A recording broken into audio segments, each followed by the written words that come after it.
Something wore my roommate's face and slept 3 feet away from me. Based on true story, watch till end. Back in 2016, I was in my second year at university, living in the dorms with my childhood friend, Adam. It was finals week, and everyone was packing up to go home, but I had to stay. My friend Chris and I had an incomplete project to submit. After the final paper ended, the three of us grabbed coffee together. We said our goodbyes to Adam as he left to catch his bus home. I went back to my room to get some sleep. Chris went to his room on the opposite side. I think we were the only ones left in the entire dormitory. I woke up in the afternoon. It was already dark outside. Then, there was a knock at the door. When I opened it, Adam was standing there, giving me a smile, saying that he missed his bus and he will go tomorrow in the morning. This had never happened before, but I didn't give it much thought at the time. We sat down, had a chat, and after a while, my stomach was screaming for food. I asked him if he was hungry, and he said yes. We grabbed Chris and went to a nearby cafeteria. Chris and I discussed our project, but Adam remained almost completely silent the entire time. After dinner, we took a long stroll back. The whole time, Adam barely said a word. We reached the dormitory entrance. We went to our room and Chris went to his room. Adam went straight to bed. I laid back on mine, scrolling through my phone, and eventually fell asleep. A few message notifications woke me up. It was 2 a.m. I don't usually receive messages at this hour, unless it's an emergency. As soon as I saw the messages, my heart began to beat like it was going to burst. My eyes widened. My body froze. Cold shivers ran through me. The messages were from Adam. "Hey man, I reached home safely.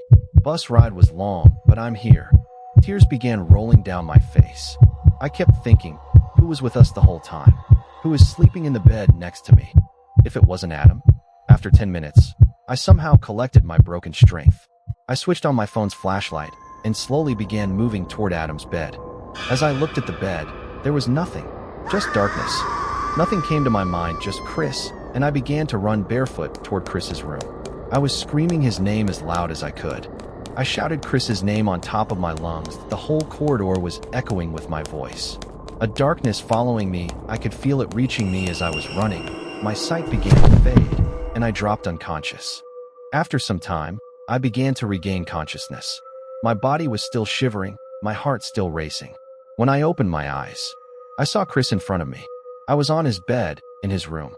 I wanted to talk, but I couldn't. After some time, I could finally speak. I asked him the question I was terrified to know the answer to. Was Adam with us the whole afternoon? To which he replied, "Of course, are you out of your mind, and why are you acting like you have seen a ghost?" I gave him my phone. As he read the messages, I watched fear rising in his eyes too. Sweats came drooling down his face, and we both looked at each other. It felt like our bodies were replaced by cold ice instead of blood. He jumped and locked the door and sat beside me. I could see his shivers. Chris was always braver than me, but in that moment he wasn't. He asked me to tell him everything, and I did. We didn't sleep that night. Not a single moment. We thanked God when we saw the sun's first ray. He packed his bag, and I with only that clothes that I was wearing. We both didn't have the courage to go back to my room and get my things. We went home immediately, running. We never told a soul about what happened that night, and I never went into that room alone again. It's been many years since then, but every time I think about that night, I get the same feeling. Something reaching his hands behind my back. Darkness and darkness. What was it? A ghost, a demon, or something far darker?